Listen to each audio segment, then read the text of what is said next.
The Mafia boss hated Christmas until a broke single mother put the wrong gift under his tree. The city of Harborview in early December was a study in deception.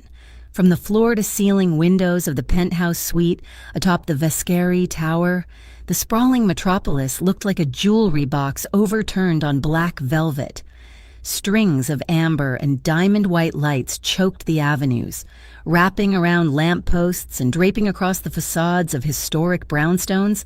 To the average citizen walking the slush-covered sidewalks below, the display was festive, a sign of holiday spirit and community cheer. To Adrian Vescari, it was nothing more than overhead lighting for a stage play he had no interest in watching. Adrian stood with one hand in the pocket of his tailored charcoal trousers, his other hand swirling a glass of amber whiskey that cost more than most people in this city earned in a month. He stared down at the streets, his reflection ghostly in the glass. He had a face carved from stone, sharp-jawed and unyielding, with eyes the color of a winter sea just before a storm.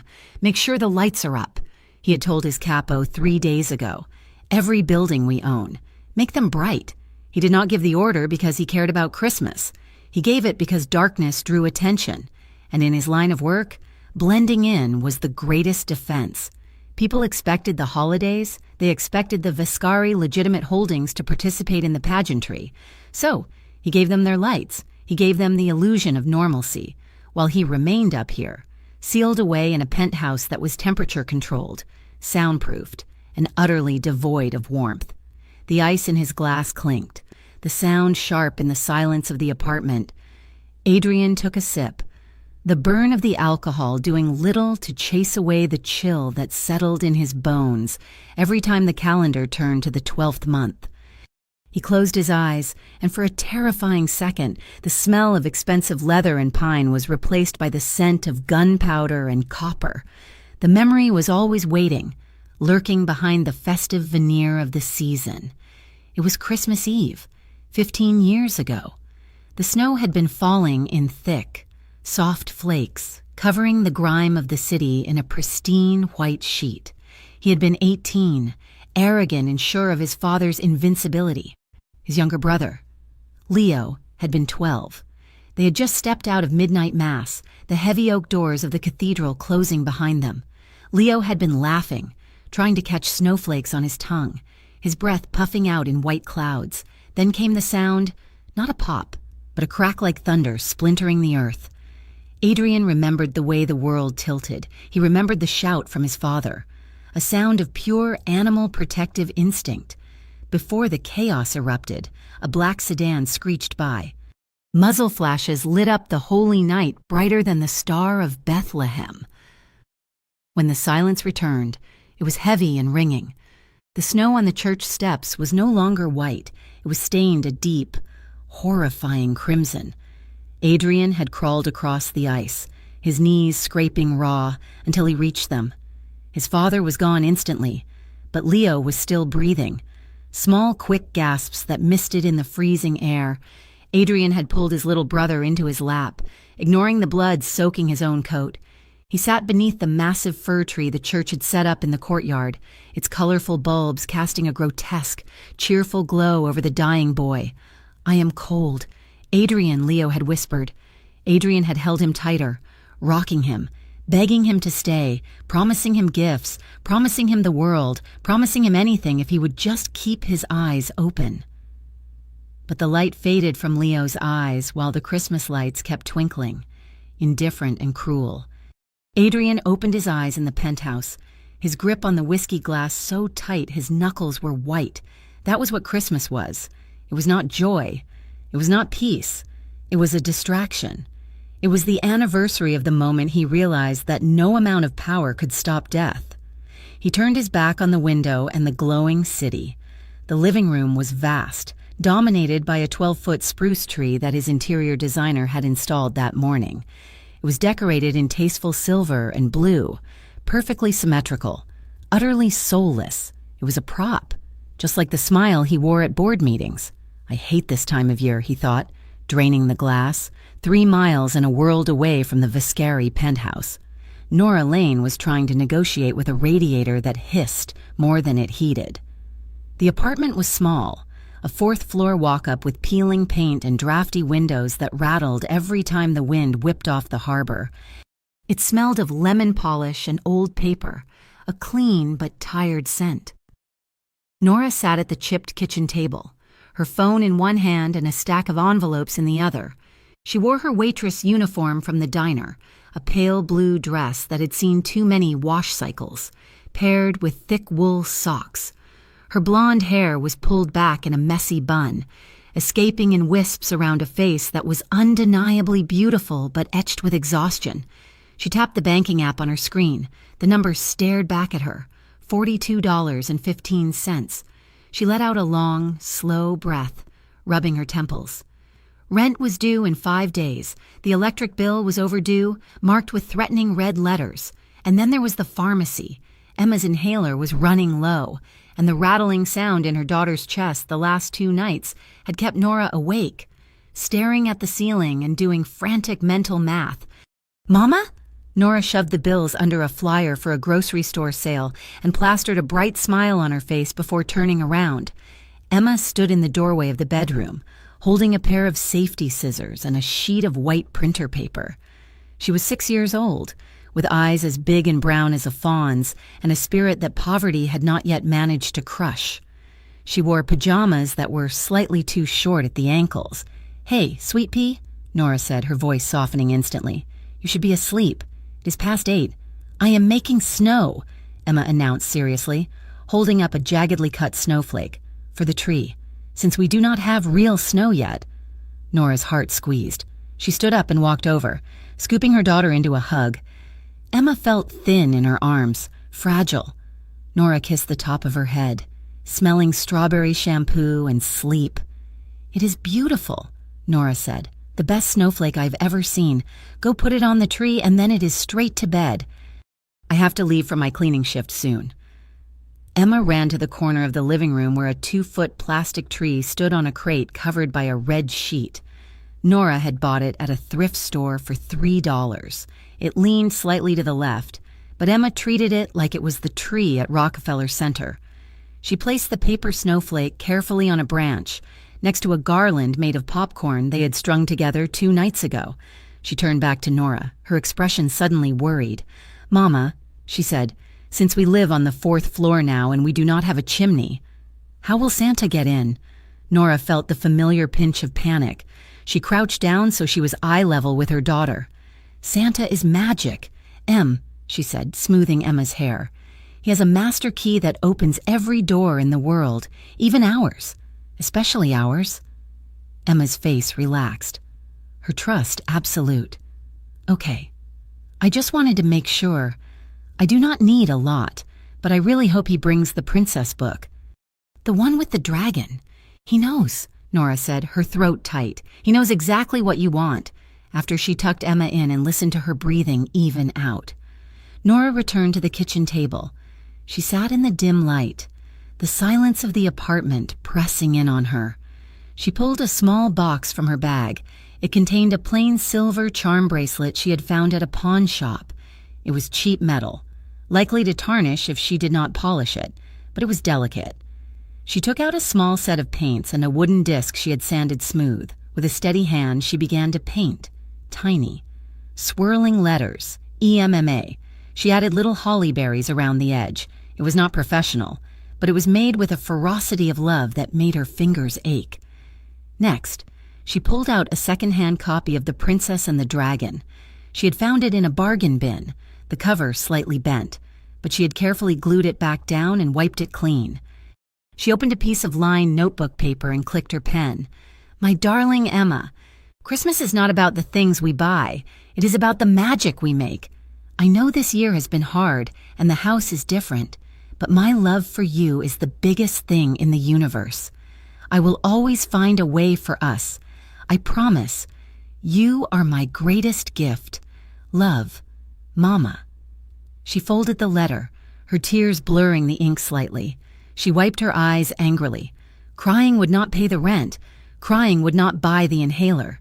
She had to get to her second job. The Vescari Tower was a fortress of glass and steel that pierced the night sky. Nora entered through the service entrance, Flashing her badge to the security guard, she changed from her diner uniform into the gray scrubs provided by the cleaning agency. Her assignment tonight was the 40th through the 45th floors. Luxury suites. The air in the hallways smelled of expensive sanitizer and money. As she pushed her cart toward the service elevator, she passed the front desk. The concierge, a kind older man named Mr. Henderson, waved her over. "Nora, wait a minute," he called out. Nora paused. Gripping the handle of her cart, she felt a spike of anxiety. Had she missed a spot last time? Was she being let go? "Mr. Henderson reached under the marble counter and pulled out a silver gift bag with a red ribbon. "The building management is doing a secret Santa for the staff and the struggling families in the neighborhood," he said gently. "We had a few extra donation kits left over. I want you to take one." Nora's face flushed hot. She pulled her cardigan tighter around herself, conscious of the frayed cuffs. "Oh, Mr. Henderson, I could not. I am fine. Really." "Nora," he said, his voice firm but kind, "it is just some basics, a warm scarf, some chocolates, a gift card for the grocery store. Please, for the little one, just in case." Nora looked at the bag, a grocery store gift card. That could mean milk, eggs, maybe even a small treat for Christmas dinner instead of pasta again. She swallowed her pride, which tasted like ash in her throat. "Thank you," she whispered.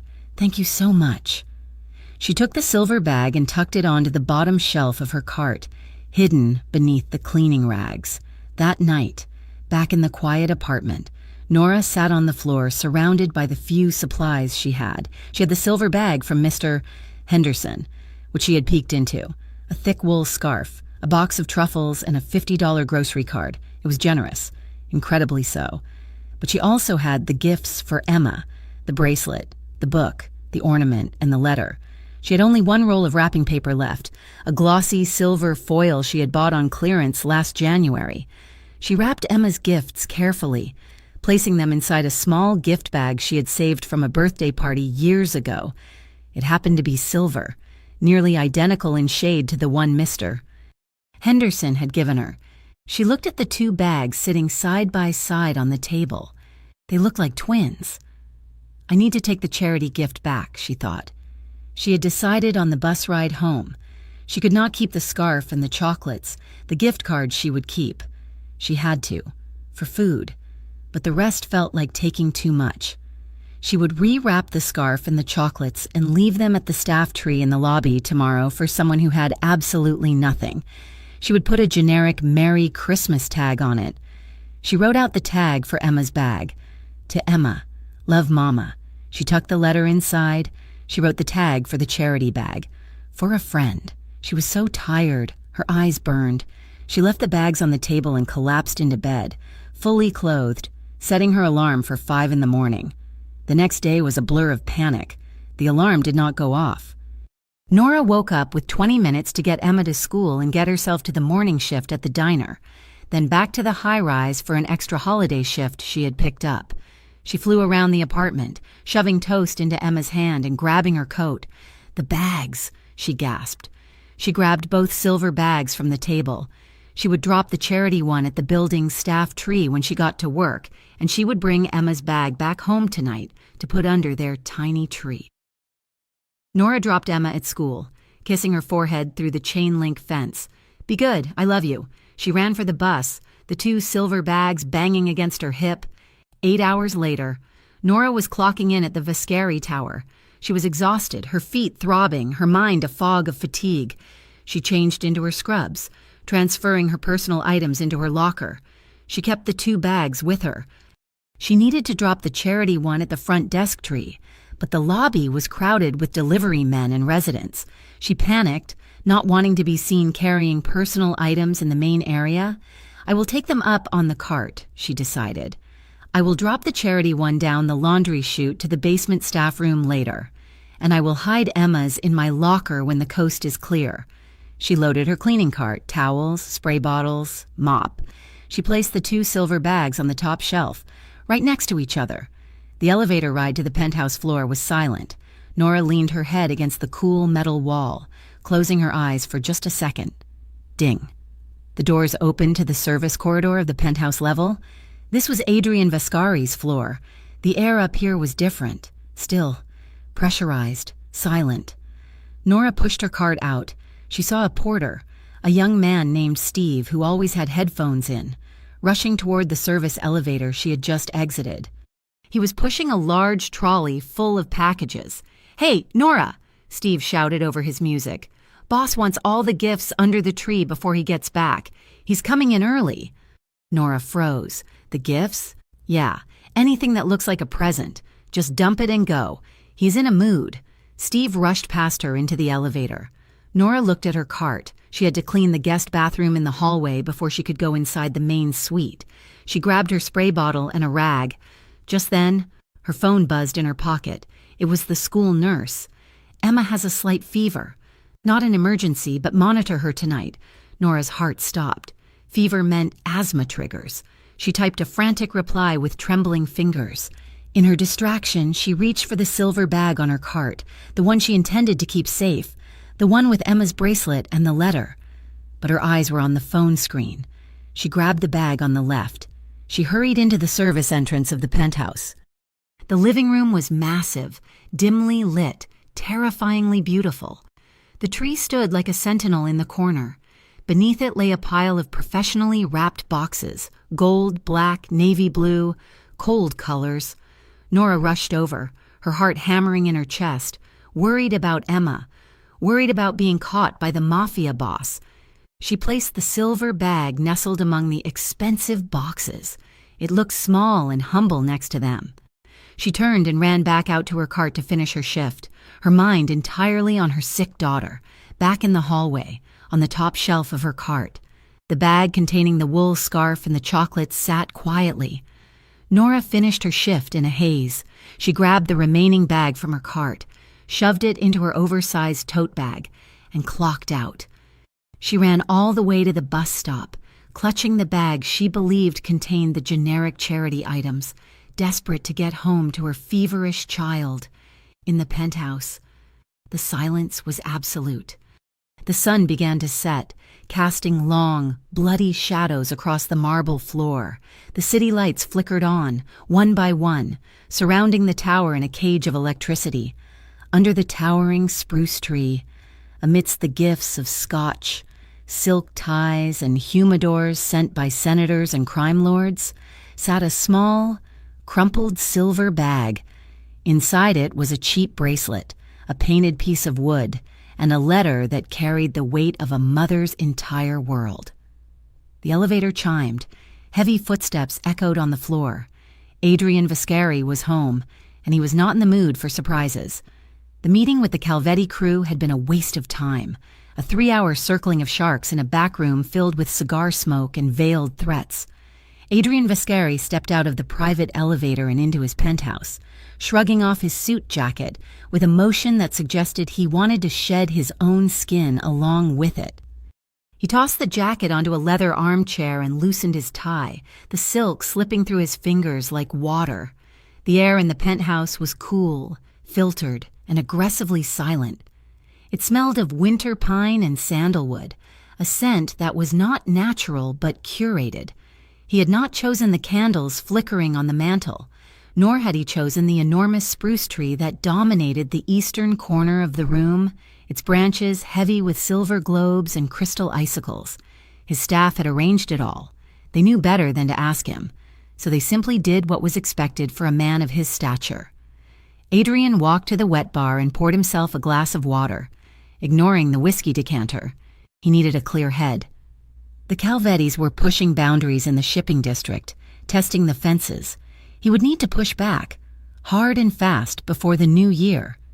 He turned, glass in hand, and his gaze landed on the tree. Beneath the boughs lay a mountain of gifts. They were wrapped in heavy, textured papers, midnight blue, burnished gold, matte black. They were gifts from city councilmen, rival bosses looking to curry favor, and business partners terrified of offending him. He knew what was inside them without looking. Humidors, rare scotches, fountain pens that cost more than a mid-sized sedan. They were not gifts. They were tributes.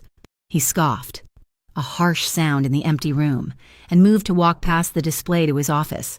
Then he stopped. Something was wrong with the picture. Adrian was a man who survived by noticing details, a hesitation in a handshake, a glance toward a door, a discrepancy in a ledger. Now, his eyes narrowed on the base of the tree. Nestled between a box wrapped in gold foil and a basket of imported wines was a small, crumpled silver bag. It was pathetic looking. The tissue paper sticking out of the top was wrinkled, and the bag itself had a crease down the side, as if it had been reused. It did not belong. It was a blemish on the perfect sterile symmetry of his life. Adrian stepped closer, his irritation spiking. He paid his household staff exceptional wages to ensure perfection. This was sloppy.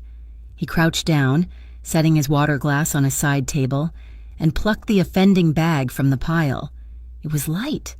He noticed the gift tag attached to the handle with a piece of curling ribbon. To Emma, love Mama.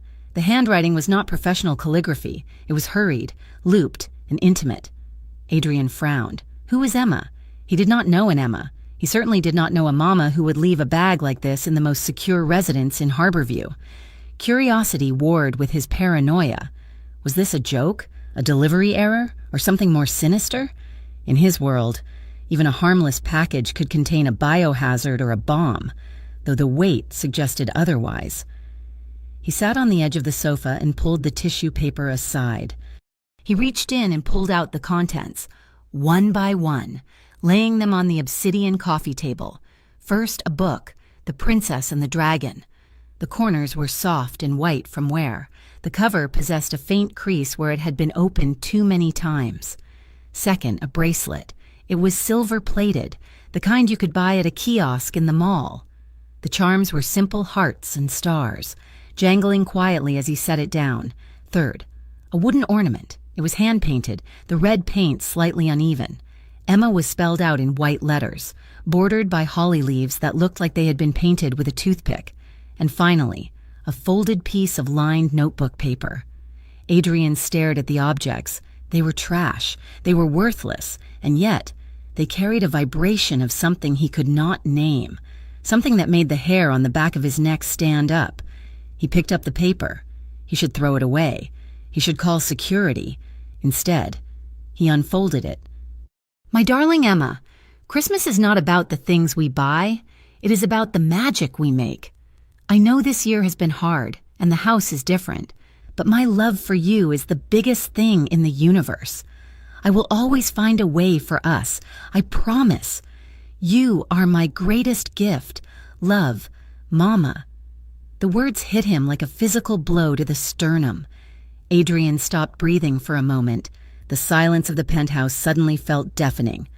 I will always find a way. The memory clawed its way up from the dark basement of his mind where he kept it chained. He saw a flash of a church courtyard. He saw snow stained pink. He saw a small hand gripping a toy car, a red Ferrari, chipped paint, bought from a second-hand bin because it was all Adrian had been able to afford with his allowance. Look, Adrian, it goes fast. Leo's voice, clear as a bell. Leo had loved that cheap, beat-up car more than anything else he owned because his big brother had given it to him. He had died holding it. Adrian's hand clenched around the letter, crumpling the edge. A sharp, burning pressure built behind his eyes. No, he stood up abruptly, the movement violent. He shoved the memory back down, piling anger on top of it to weigh it down. He hated this. He hated that this piece of paper had slipped past his defenses. He hated that some stranger's pathetic poverty was bleeding onto his expensive marble floors. Who did this? He growled to the empty room. He snatched up his phone and dialed his head of security. Marcus, penthouse, now. 2 minutes later, Marcus, a man built like a vending machine with a crew cut, stepped out of the elevator. He took one look at Adrian's face, the tight jaw, the cold fury in the eyes, and his hand drifted instinctively toward his holster. Boss? What is it? Is there a threat? Adrian pointed a shaking finger at the table. Who put that here? Marcus looked at the storybook and the bracelet. He blinked, confused. The gift bag, sir. Do not play stupid with me. Marcus, Who has been in this room? Who had access to the tree? Marcus stiffened. Just the cleaning crew, sir, and the interior design team this morning. We screened everything. Screened everything? Adrian's voice was a low, dangerous rumble. Then explain to me how a personal letter and a bag of junk ended up under my tree. Explain to me how someone got close enough to leave this without anyone noticing. Marcus paled. I will check the logs. I will pull the footage. Do it, Adrian barked. I want to know who. I want to know why. If this is a message from the Calvettis, if they are using a kid to get to me. He did not finish the sentence. He did not have to. Marcus pulled out his tablet, tapping furiously to access the building's internal surveillance network. Adrian paced the length of the room, his heart rate elevated. It was not fear. It was indignation. It was the feeling of being exposed. That letter was raw. It was vulnerable. It was desperate. It did not belong in his world of steel and silence. It was a contagion. 5 floors down, in the staff locker room, Nora Lane was buttoning her gray scrub top with trembling fingers. She had just arrived for her night shift. She had spent the afternoon nursing Emma's fever, wiping her forehead with cool cloths until the heat broke and Emma fell into a peaceful sleep. Nora's neighbor, Mrs. Gable, was sitting with her now. Nora had rushed to work, her mind still foggy with worry. She opened her locker, expecting to see the silver gift bag, Emma's bag, sitting where she thought she had left it. The locker was empty. She frowned. She checked her tote bag. Inside was the silver bag she had brought home, the one she thought was the charity gift. She pulled it out. She opened it. Inside was a wool scarf and a box of chocolates. Nora stared at the items, her brain refusing to compute. If the charity gift was here, then where was Emma's gift? Her phone buzzed in her pocket. She pulled it out. A text from Mr. Henderson, the concierge. Nora, are you on shift yet? I have a weird question. Did you leave a personal gift upstairs by mistake? One of the security guys was asking about a bag found in the penthouse. The blood drained from Nora's face so fast she had to grab the locker door to keep from falling. The penthouse. She squeezed her eyes shut, a wave of nausea rolling over her. She remembered the rush, the text from the school nurse, the distraction. She had grabbed the wrong bag from the cart. She had left her daughter's only Christmas presents, the labor of love she had spent weeks creating, under the tree of Adrian Vascari. Oh God, she whispered. She pictured Emma waking up on Christmas morning, the empty space under the tiny tree, the disappointment in those big brown eyes. Nora had promised. She had written it in the letter. I will always find a way. And she had failed. Panic, cold and sharp, seized her. She shoved the charity bag back into her tote and ran out of the locker room. She sprinted to the service elevator and rode it down to the lobby. Mr. Henderson was behind the desk, sorting mail. He looked up as Nora approached, her face pale and frantic. Mr. Henderson, she gasped, leaning over the counter. The text, the bag. It is mine. It was a mix-up. I mixed them up on the cart. Mr. Henderson looked sympathetic but nervous. He lowered his voice. Nora, keep it down. The security chief called down 10 minutes ago. Mr. Vascari found it. He is not happy. I need to get it back, Nora said, her voice cracking. Please. It is everything I have from my daughter. The book, the bracelet. I cannot replace them. I have no money left. Mr. Henderson grimaced. Nora, I cannot just go up there and ask for it. It is the penthouse. You do not just knock on that door. Mr. Vascari he's a particular man. He thinks it might be a security breach. It is not a breach. It is a mistake. Nora felt tears pricking her eyes. Just call up, please. Tell them it is the cleaning lady's mistake. Tell them I am sorry. I just need the bag back. Mr. Henderson sighed, looking at her desperate face. He reached for the phone. I will try the security desk, but I am promising nothing. In the penthouse. Adrian stood behind Marcus, watching the large monitor set up in the security office adjacent to the living room. On the screen, a black and white feed showed the lobby desk. He watched the woman. She was small, dressed in the oversized gray scrubs that all the cleaning staff wore. Her hair was pulling loose from her bun. She was leaning over the desk, gesturing wildly. "Zoom in," Adrian commanded. Marcus tapped the screen. The image blurred and then sharpened on her face. She looked exhausted. There were dark circles under her eyes that even the grainy camera could not hide. But what struck Adrian was the terror. She was not looking around furtively like a spy or an assassin. She was looking at the concierge with pure, unadulterated desperation. She clutched her hands together. She wiped at her eyes. Adrian watched her mouth move. He could not hear the words, but he knew the shape of pleading when he saw it. "Is that her?" Adrian asked, his voice devoid of emotion. Marcus checked his log. "Yes, sir. Nora Lane. She was the cleaner assigned to this floor this afternoon. Background check is clean. Single mother, no criminal record, debt issues, but nothing suspicious." Adrian stared at the woman on the screen. She looked like a gust of wind could knock her over. And yet, this was the woman who had written that letter? This was the woman who promised to move the universe for her child? "Mr. Henderson called the security line," Marcus said, answering the blinking light on his console. "He says she is downstairs. She's asking for the bag back. She says it was a mistake, a mix-up." Adrian watched Nora on the screen. She was pacing now, hugging her arms around herself. She looked fragile. He looked back at the table where the cheap plastic bracelet lay.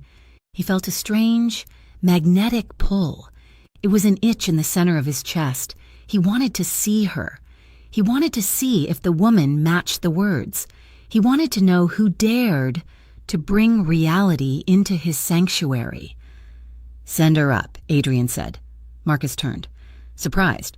Sir? You want me to bring the bag down to her?" "No," Adrian said, turning away from the screen to face the window. "Bring her up. But sir, do it, Marcus. Tell her it is about the gift." The elevator ride was the longest 3 minutes of Nora's life.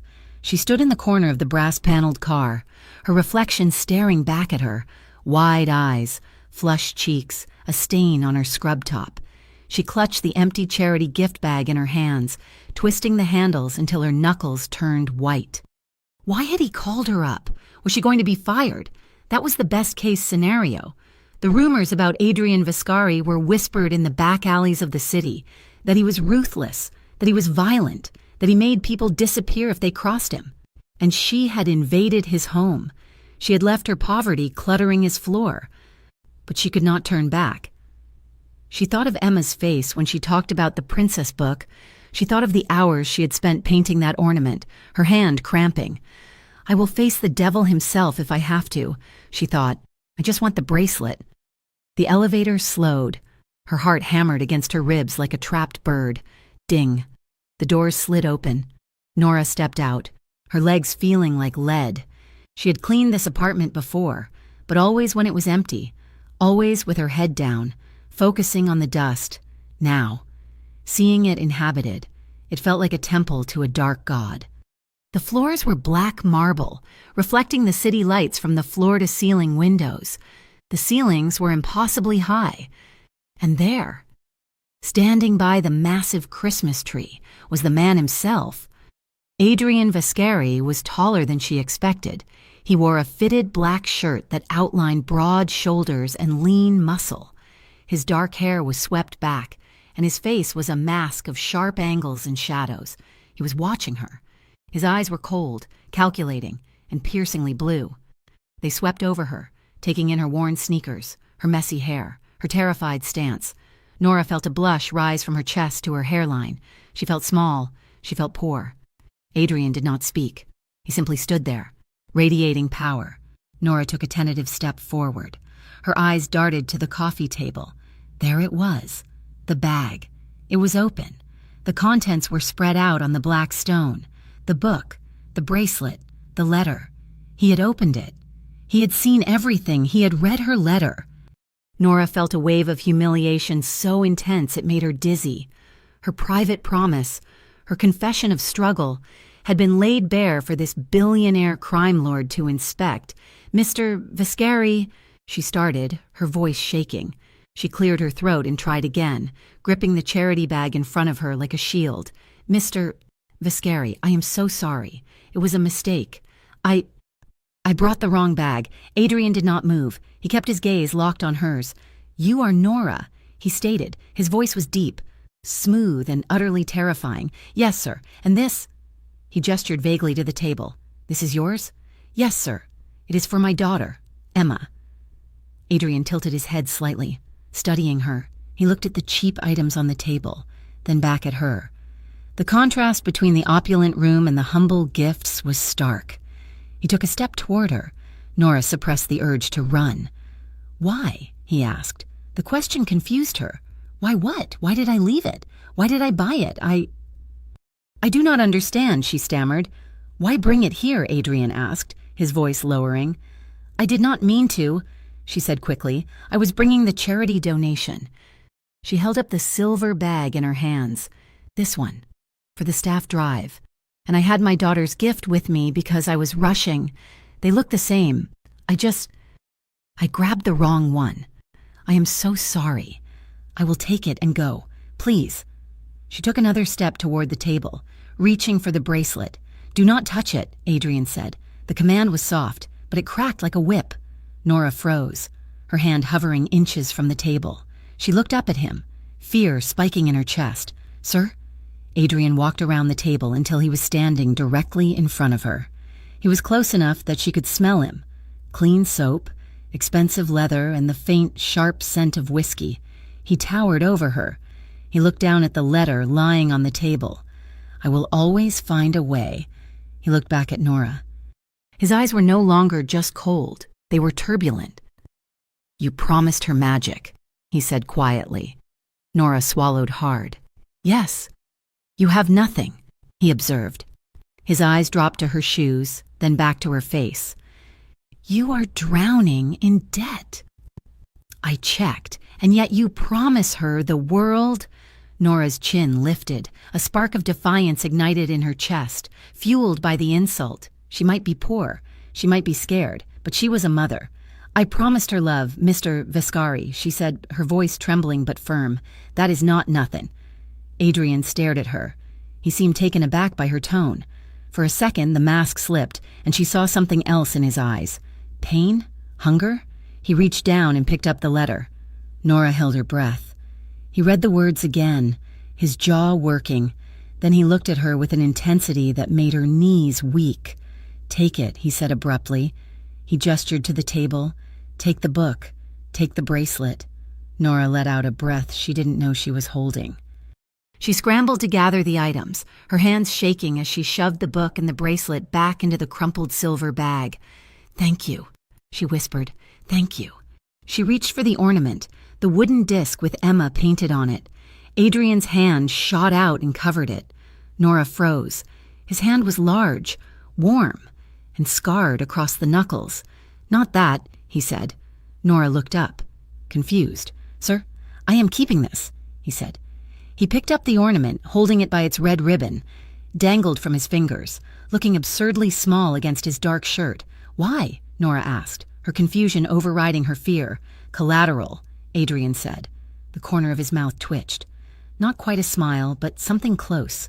Collateral for what? To make sure you come back tomorrow, he said. Nora blinked. Come back. I need help, he said, his voice regaining its cool. Commanded edge. With the tree, it is incorrect. It lacks something. You are going to help me fix it. I have a shift tomorrow night, Nora stammered. I know, Adrian said, and you will spend it here, dealing with this. He gestured to the tree with the hand holding the ornament. Nora looked at him. She should say no. She should take the bracelet and run and never come back. This man was dangerous. He was playing a game she did not understand, but he was holding Emma's ornament. And beneath the cold command, she saw a flicker of that same loneliness she felt every night in her empty apartment. Nora straightened her spine. Okay, she said. Adrian nodded. Once? Good. Now get out. Nora clutched the bag to her chest and turned, walking as fast as she could without running toward the elevator. Adrian watched her go. He waited until the doors slid shut, hiding her from view. He looked down at the ornament in his hand. Emma, painted in wobbly white letters. He walked over to the massive, perfect, soulless tree.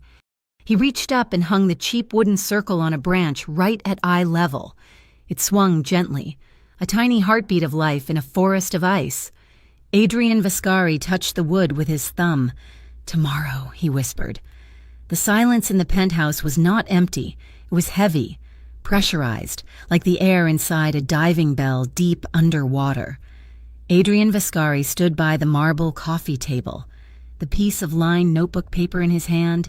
He did not look like a man who had just found a lost item. He looked like a prosecutor holding the smoking gun, or perhaps a judge weighing a soul. Nora Lane stood a few feet away, her hands gripping the handles of the empty charity gift bag until her knuckles turned the color of old bone. The air conditioning hummed, a low, artificial sound that seemed to underline the vast distance between them, not just the physical space, but the chasm between his world of tailored silk and her world of frayed wool. Adrian looked up from the paper, his eyes locking onto hers. They were blue, but not the warm blue of a summer sky. They were the blue of glacier ice, beautiful and perilous. "Tell me again," he said. His voice was calm, but it had a razor edge, a sharpness that warned her one wrong answer would cut. How did this get here? Nora swallowed. Her throat felt like sandpaper. She had already explained it, but he wanted to hear it again. He was testing her. "It was a mistake, sir," she said, her voice shaking despite her best efforts to steady it. "I was rushing my daughter. The school nurse texted me that she had a fever. I was distracted. I had 2 bags on my cart. They looked the same. I grabbed the wrong one." Adrian did not blink. He stepped closer, the movement fluid and predatory. "And why brings a personal gift to work?" "Nora? I did not want to leave it in the apartment alone," she admitted, a flush rising on her cheeks. "The lock on our front door is not very strong. And the building, sometimes things go missing. I thought it would be safer with me." Adrian studied her. He let his gaze travel over her, not with lewdness, but with a cold, analytical precision. He saw the cheap gray coat she had thrown over her scrubs, the fabric pilling at the sleeves. He saw the red, chapped skin of her hands, the nails cut short and clean but worn from scrubbing other people's floors. He saw the fatigue etched into the corners of her eyes, and the way those eyes shone with unshed tears, not for herself, but for the daughter she was terrified of disappointing. He had expected a hustle. He had expected a sob story designed to extract cash. But looking at her, he found only a terrified sincerity that was disarming in its rawness. She was not trying to manipulate him. She was simply trying to survive him.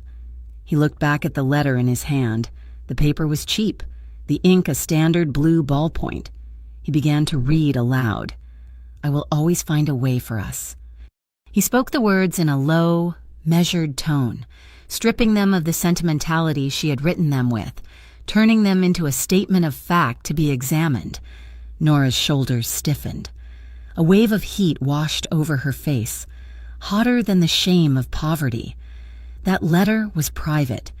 It was a whisper from her heart to her child's heart, a shield she had constructed against the cold reality of their lives. Hearing it in the mouth of this stranger, this dangerous man who lived in a tower of glass, felt like a violation. "Please," she whispered, "do not read that." Adrian ignored her. He continued, his eyes never leaving her face. "You are my greatest gift." He lowered the paper slowly. The mockery she expected to hear was absent. Instead, there was a strange, vibrating tension in his voice. "You promise her hope," he said. "You promise her you will find a way." "Yes." "You have nothing," he stated. It was not a question. It was an observation based on the evidence of her shoes, her coat, her desperation. "You are drowning, I can see it. So why lie to the child?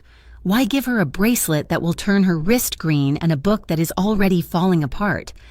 Nora felt a spark ignite in her chest. It was a small, fierce thing, born of motherly instinct that overrode her fear of the Mafia Don standing before her. She straightened her spine, looking him dead in the eye. "Because she is 6 years old," Nora said, her voice gaining a quiet intensity that seemed to echo off the high ceilings. because the world is already hard enough for her. She deserves to feel magic. She deserves to feel loved. Mr. Vascari, not punished because her mother is poor. The words hung in the air. Adrian flinched. It was microscopic, a mere tightening of the muscle in his jaw. But Nora saw it. Not punished. The memory of Leo flashed in Adrian's mind. Leo, who had never done anything wrong, who had only wanted to see the Christmas lights, bleeding out on the cold concrete because of who his father was, because of who Adrian was. Leo had been punished for their sins. Adrian looked at the woman standing before him. She was shaking, terrified, and yet she stood her ground like a lioness protecting a cub. She possessed a kind of bravery he had not seen in his own soldiers, the bravery of someone with everything to lose. The anger drained out of him, replaced by an unsettling warmth that started in his chest and spread outward. It was an intrusive feeling, foreign and unwelcome. He did not want to admire her. He did not want to feel for her. He looked at the table where the bracelet and the book lay. He reached down and picked up the silver gift bag. He placed the book inside. He placed the bracelet inside. He folded the letter, careful to follow the original creases, and tucked it in. He held the bag out to her. "Take it," he said roughly. "Give it to her." Nora let out a breath she didn't know she was holding. She stepped forward, her hands trembling as she reached for the bag. Her fingers brushed his for a fraction of a second. His skin was warm, dry, and shocking against her cold hand. "Thank you," she breathed. "Thank you." She turned to leave, clutching the bag to her chest like a rescued treasure. "Wait." The command stopped her in her tracks. She turned back. Adrian was holding the wooden ornament. The red ribbon dangled from his fingers. The name Emma, painted in white, stared back at them. "You are forgetting something," he said. Nora reached for it. "Oh, yes, thank you." Adrian pulled his hand back, keeping the ornament out of her reach. "No," he said. Nora blinked, confusion warring with relief. "Sir, I am keeping this," he said. "Keeping it, but it is for the tree. It is part of the gift. It is collateral," Adrian said. The corner of his mouth twitched. A dark, dangerous amusement flickered in his eyes. "To ensure you come back." "Come back," Nora repeated, her pulse spiking again. "Tomorrow night," Adrian said. "I have a personal matter. The tree. It is wrong. It is cold. You said it yourself. Christmas requires magic. My tree has none. You are going to help me fix it.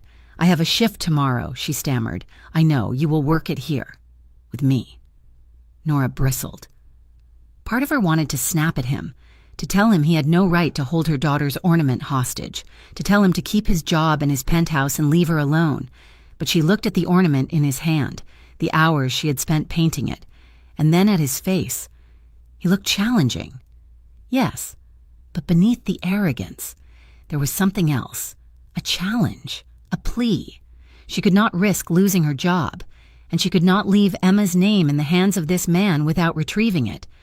"Fine," she said, her voice tight. "I will come back." "Good." Adrian took a step closer. He invaded her personal space, crossing the invisible boundary between employer and servant, between predator and prey. He was so close she could feel the heat radiating from him. He smelled of expensive scotch, crisp winter air, and something darker, like burnt wood. Nora held her breath, looking up at him. She smelled of lemon dish soap and cheap vanilla lotion, a scent that was domestic, sweet, and utterly out of place in his sterile fortress. Adrian looked down at her. He could see the pulse fluttering in the hollow of her throat. He could see the way her teeth had bitten into her lower lip, leaving it pink and swollen. "Why do you bother?" he asked, his voice dropping to a murmur that was intimate and terrifying. "With the gifts, the lights, the lies. It is not a lie," she whispered. "It is," he countered. "Christmas is a lie. We tell ourselves to pretend the world is not a slaughterhouse. It is paint over rust." Nora shook her head slightly. She felt dizzy from his proximity, from the way his presence seemed to wrap around her. "It is not a lie to Emma," she said softly. "She believes in it." And as long as she believes, that is enough. That is real. Adrian stared at her. Their breath mingled in the space between them for a heartbeat. He wanted to tell her she was naive. He wanted to tell her that the world would break her daughter, just like it had broken him. But looking into her defiant, tired eyes, he found he could not say the words. "Go," he said abruptly. Stepping back, "Before I change my mind." Nora did not wait. She turned and walked to the elevator, her legs feeling like jelly. She pressed the button, clutching the silver bag so tight she could feel the sharp edges of the book through the paper. As the elevator doors slid open, she glanced back. Adrian was standing exactly where she had left him, watching her. His face was unreadable, a mask of stone, but his eyes were dark and stormy. The doors closed, severing the connection. Nora leaned back against the mirrored wall of the elevator and exhaled a shuddering breath. Her heart was hammering a frantic rhythm against her ribs. She felt relieved. She had the gift back. She had survived. But she also felt unsettled. She replayed the way his eyes had darkened when she spoke about hope. She replayed the way he had stepped into her space, the sheer size of him, the controlled power in his movements. She was angry at herself for noticing how broad his shoulders were, how his shirt stretched across his chest. He was a criminal. He was dangerous. He was everything she taught Emma to avoid. And yet, for 1 second when he had handed her the bag, he had looked lost in the penthouse. Adrian remained motionless. He looked down at the ornament in his hand. He ran his thumb over the curve of the wood, tracing the white paint of the letters. It was rough, imperfect. It was real. He walked over to the massive, professionally decorated tree. It was a masterpiece of design, silver and blue, cold and perfect. He reached out and hung the cheap wooden disc on a branch at eye level. It swung gently, spinning slowly. Emma. He felt a pull in his chest, a strange gravity drawing him toward the woman who had just left. She had walked into his fortress with nothing but accidental honesty and had managed to crack the foundation. He pulled his phone from his pocket and dialed Marcus. "Boss?" Marcus answered on the first ring. "Run a check on Nora Lane," Adrian said, his eyes still fixed on the ornament. "A full check." "Sir? You think she is a threat?" "I think she is." "Something," Adrian murmured. "I want to know everything. Who she owes money to, where she lives, who the father is. Do it quietly. I do not want her to know." "Understood." Adrian hung up. He told himself it was for safety. He told himself he needed to know if she could be used against him, or if she was a plant. But as he poured himself another drink, looking out at the city lights that he hated, he knew he was lying. He just wanted to know who she was. The bus ride home was a blur of neon lights and slushy streets. Nora held the silver bag on her lap, her arms wrapped around it protectively. When she unlocked the door to her apartment, the air was stale and cold. The radiator clanked in the corner. "Mama?" Emma's sleepy voice came from the bedroom. Nora dropped her bag and the charity gift on the table and went into the bedroom. Emma was sitting up in bed, her hair messy, her eyes bright with the remnants of fever. "You are home," Emma chirped. Nora sat on the edge of the bed and pulled her daughter into a fierce hug. She buried her face in Emma's neck, breathing in the scent of strawberries and childhood. She felt the small, fragile bones of her daughter's back. "I am home, baby," Nora whispered. She pulled back and looked at Emma. She thought of the mix-up. She thought of how close she had come to ruining everything. She thought of Adrian Vascari's cold eyes and the way he had held the ornament. "Wait here," Nora said. She went to the kitchen and retrieved the silver bag. She brought it back to the bedroom. "I know it is not Christmas yet," Nora said, her voice trembling. "But Santa came early. He knew you were sick, and he wanted you to have this now." Emma's eyes went wide. "Really? Really?" Nora handed her the bag. Emma tore into the tissue paper with clumsy, excited hands. She pulled out the book first. "The dragon book," she squealed, clutching it to her chest. "Mama, look, the princess and the dragon." "Open the rest," Nora said, wiping a tear from her cheek. Emma pulled out the bracelet. She gasped. It sparkled in the dim light of the bedside lamp. "It is silver," Emma whispered reverently, "like a queen." She held out her wrist, and Nora fastened the clasp. It was loose, sliding down to her hand, but Emma looked at it as if it were the Hope diamond. "Thank you." "Mama, thank you." "Santa." Nora found the letter at the bottom of the bag. She took it before Emma could see it. "This is for later," Nora said. She stood up and walked into the hallway, leaving Emma to flip through the pages of her book, the bracelet jingling softly. Nora leaned against the wall in the dark hallway. She unfolded the letter. The paper was slightly wrinkled where Adrian had held it. "I will always find a way." She slid down the wall until she was sitting on the floor. Her knees pulled to her chest. She pressed the letter to her mouth to stifle a sob. She cried quietly, the hot tears tracking through the dust on her cheeks. She cried for the fear of the last few hours. She cried for the relief of seeing Emma smile. And she cried because, for the first time in a long time, someone had really seen her. A dangerous, broken man in a tower had read her secret promise, and instead of destroying her, he had given it back. Upstairs, the city lights glowed cold and hard, but in the hallway, Nora Lane held her promise in her hands and let herself feel the weight of it. She would go back tomorrow. She had to. She had to get the ornament back. But deep down, in a place she wasn't ready to name, she knew that wasn't the only reason. The elevator ride up to the penthouse felt different this time, the night before. Nora Lane had been trembling with terror, expecting to be fired or worse. Tonight. The fear was still there, coiled tight in her stomach, but it was braided with a thread of anticipation she refused to name. She wore her best sweater, a soft cream knit she had found at a consignment shop 3 years ago. It was slightly worn at the elbows, but it was warm, and it made her feel less like a ghost in the machine of the Vascari Empire.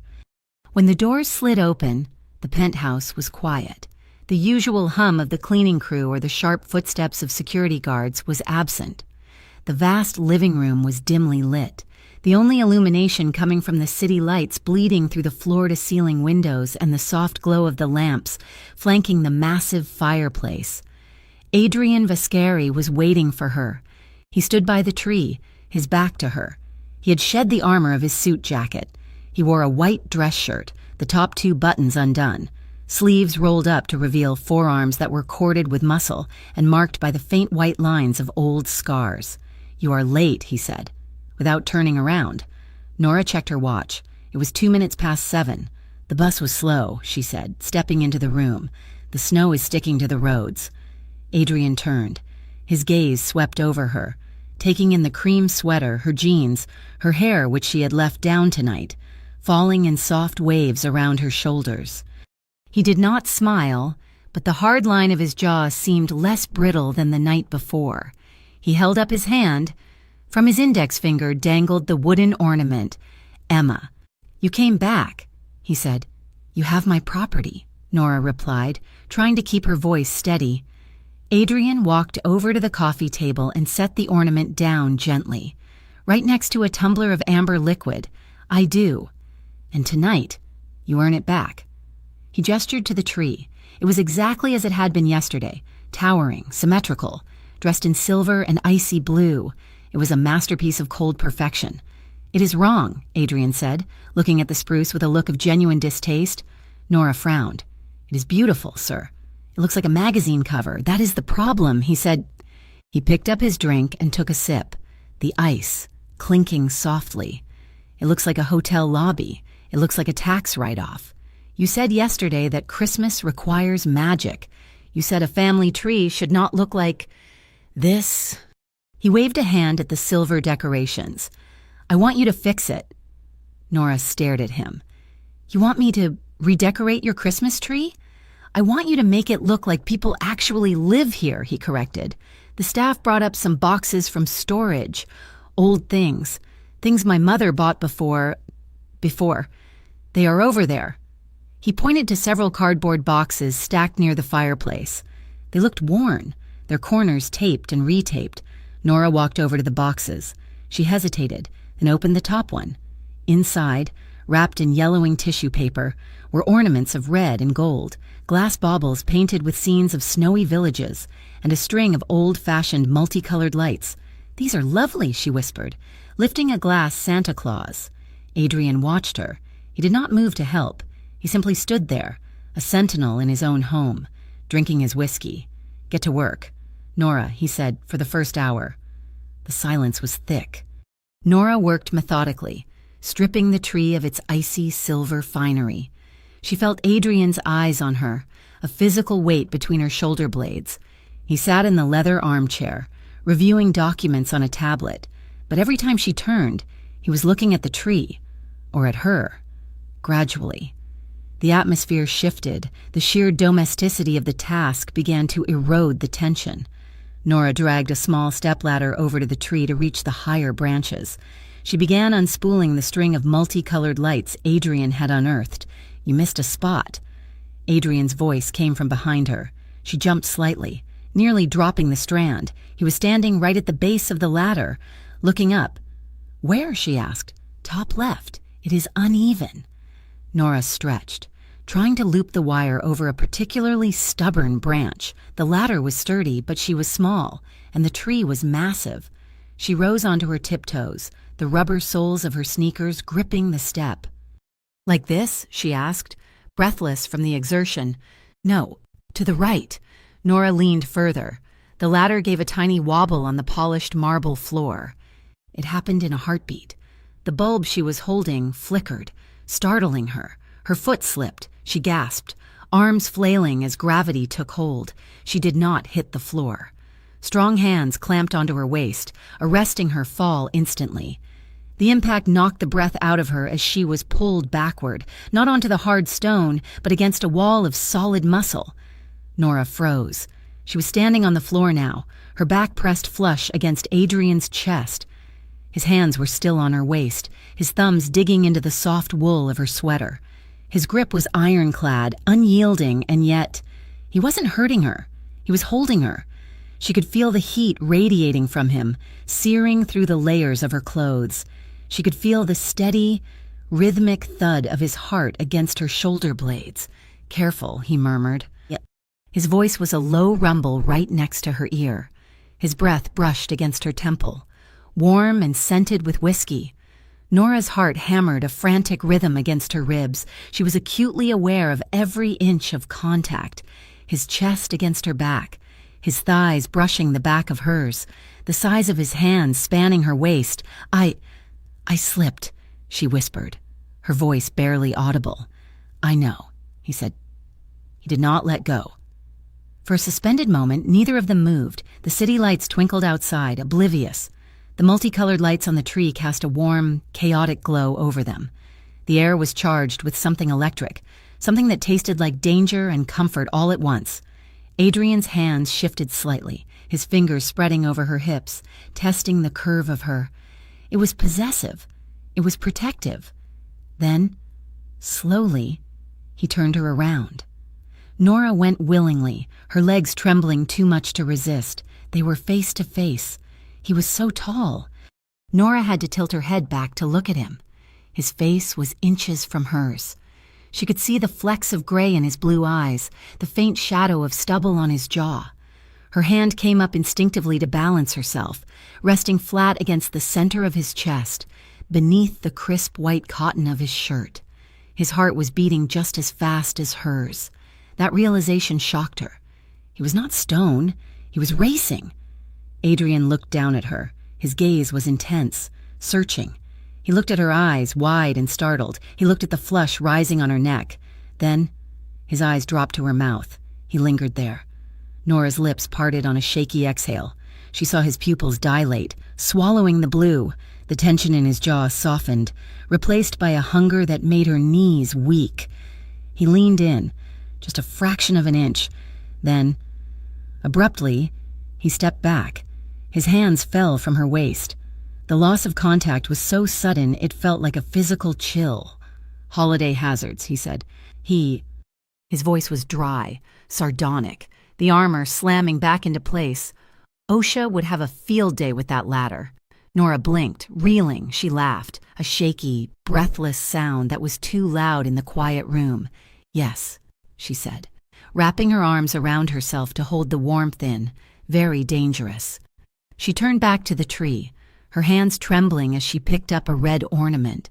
She tried to focus on the hook, on the branch, on anything but the man standing 3 feet away, but she could feel him.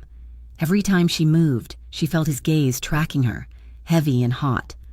30 minutes later, the tree was finished. It glowed with a chaotic, warm beauty, red, gold, green, and blue lights reflecting off the marble. It looked nothing like a corporate display. It looked like a memory. Adrian walked to the wet bar. "Drink?" he asked. I should not," Nora said. "I have to get home to Emma." "Just one," he said, to celebrate the lack of broken bones. He did not wait for an answer. He poured 2 fingers of whiskey into his glass. Then he picked up a phone on the wall and pressed a button. "Kitchen. Send up a hot cocoa, whipped cream. Yes, now." He hung up and turned to her. "Cocoa is on the way." Nora smiled, despite herself. "Thank you." They sat on the plush velvet sofa facing the window. The distance between them was respectable, but the air was still thick with the memory of his hands on her waist. When the cocoa arrived, delivered by a confused-looking housekeeper who vanished as quickly as she appeared, Nora wrapped her hands around the warm mug. "Why did you keep the old ornaments?" she asked softly. "If you hate the holidays so much." Adrian swirled his whiskey. He stared out at the city, his profile sharp against the glass. "I did not keep them," he said. "My housekeeper did. She has been with the family for 30 years. She packed them away after the funeral. I just never told her to throw them out." Nora watched him. "The funeral?" she repeated. Adrian took a long sip. "My father and my brother," he said. His voice was clipped, devoid of emotion, like he was reading a weather report. "Christmas Eve, 20 years ago." Nora's heart ached. She knew the stories. Everyone in Harborview knew the Vescari history, but hearing it from him, in this room, made it real. "Your brother," she said. "He was young? 12? Adrian said. His name was Leo. He liked cars. He liked noise. He was good." He turned the glass in his hand, watching the amber liquid catch the light. "Christmas is not magic, Nora," he said, looking at her. "Christmas is a marker. It is the time of year when you count what you have and you realize what you have lost. It is the time when you realize there are things you cannot get back, no matter how much money you make or how many people you control." Nora set her cocoa down on the table. She turned her body toward him. "You do not have to pretend," she said gently. "Pretend what?" "Pretend that it does not hurt," she said. "You wear this armor. You act like you hate the lights because they are annoying, but you hate them because they remind you of him." Adrian looked at her. His eyes were dangerous, warning her to stop, but she pushed on. "It is okay to miss him. Adrian, it is okay to be sad. It does not make you weak. It makes you human." Adrian stared at her for a long moment. He should be angry. No one spoke to him like this. No one psychoanalyzed the Vescari boss in his own living room, but her voice was so soft, her eyes were so open. He set his glass down with a heavy thud. "Your letter," he said quietly. Nora blinked. "My letter? The one you wrote to your daughter?" He said. "I will always find a way." He leaned forward, resting his elbows on his knees, clasping his hands together. "I read that letter, and I wanted to burn it." He admitted, because it sounded like him. It sounded like Leo. He always believed I could fix anything. He looked at me like I was a superhero. He looked at Nora. "You made me remember things I thought I had buried under 10 feet of concrete," he said, "and I hated you for it. But—" He trailed off. "But," Nora whispered. "But looking at that tree now," he said, nodding toward the glowing lights, "it does not feel as cold in here tonight." Silence stretched between them. It was heavy, but it was not uncomfortable. It was the silence of 2 lonely people recognizing each other in the dark. Nora felt a pull, a magnetic force drawing her toward him that had nothing to do with gratitude or fear. She stood up. She walked over to the window, needing to cool her face. The glass was cold against her forehead. Below, Harborview was a grid of gold and white. She heard him stand up. She heard his footsteps, slow and deliberate, approaching her. He stopped right behind her. She could feel his body heat. A song drifted up from the floor below, probably a party in one of the other penthouses. Silent night. The irony was not lost on her. Adrian reached out. His hand came up slowly. His fingertips brushed against her cheek, tucking a stray strand of blonde hair behind her ear. Nora's breath hitched. She froze. His knuckles grazed the skin of her jawline. His hand was rough, calloused from violence, but his touch was agonizingly gentle. She closed her eyes, leaning almost imperceptibly into his palm. "Adrian," she breathed. "Turn around," he whispered. Nora turned. He was right there. He was blocking out the world. The city lights formed a halo around him, but his face was in shadow. He looked down at her, searching her face for hesitation, for fear. He found none. He found only a raw, terrified longing that mirrored his own. He leaned closer. He hovered inches from her lips. He gave her the chance to run. He gave her the chance to push him away. Nora swallowed. She tipped her chin up. Her eyes flickered to his mouth. "Please," she whispered. It was permission. It was a plea. Adrian closed the gap. His lips met hers. It was not the violent, demanding kiss of a Mafia don. It was slow. It was tentative. It was a question asked and answered in the language of breath and skin. His lips were warm and firm, moving against hers with a reverence that made her heart stutter. Nora let out a soft sound, a whimper of release. She reached up, gripping the front of his shirt, bunching the crisp white fabric in her fists. She pulled him closer. The kiss deepened. Adrian groaned low in his throat. His control snapped. His arms went around her, one hand sliding to the small of her back, pulling her flush against him until there was no air left between them. Their bodies fit together like puzzle pieces cut from the same wood. His other hand came up to cup her jaw, his thumb tracing the line of her cheekbone. He tilted her head back, deepening the angle, taking the kiss from gentle to urgent. Nora's mouth opened under his. She tasted whiskey and desire. Her hand slid up his chest, over his shoulders, her fingers curling into the hair at the nape of his neck. They were drowning in it. The heat was overwhelming. A fire flash in the middle of winter. Adrian's thumb traced circles at her waist, his touch searing through her sweater. He pressed her backward, trapping her between his hard body and the cold glass of the window. For a moment, Nora forgot everything. She forgot the rent. She forgot the danger.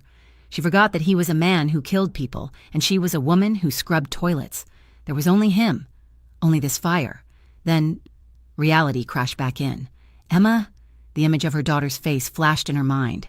Innocent, trusting, waiting for her. Nora gasped, pulling back. She broke the kiss. Breathless, her lips swollen and red, she pressed her hands against his chest, pushing him away. "No," she whispered. "No, I cannot." Adrian stopped instantly. He did not fight her. He did not try to hold her. He stepped back, his chest heaving, his eyes black with blown pupils. "I shouldn't," Nora stammered, her voice shaking. "I have a daughter. You are my boss. You are—" She didn't finish the sentence. "You are a killer." She looked at him, her eyes wide with conflict. She wanted him. God, she wanted him. But she could not afford to fall in love with a monster, no matter how gentle his hands were. Adrian looked at her. He saw the fear returning. He saw the walls coming back up. His chest ached. It was a physical pain, sharp and deep. He wanted to pull her back. He wanted to tell her that he would burn the world down to keep her safe. But he knew she was right. He was poison. He took a deep breath, forcing the predator inside him back into its cage. He ran a hand through his hair, smoothing his composure. "You are right," he said. His voice was rough, gravelly. He stepped back again, putting a safe distance between them. "You should go," he said. Before the buses stopped running, Nora nodded, tears pricking her eyes. She grabbed her coat. She looked at him one last time. He stood by the window, outlined by the lights, alone again. "Good night, Adrian," she whispered. "Good night, Nora." She turned and fled. Adrian watched the elevator doors close. He turned back to the window, pressing his forehead against the cold glass where she had just been standing.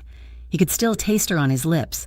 He looked at the tree, the warm, messy, beautiful tree she had built for him. He reached into his pocket, his fingers closed around the wooden ornament.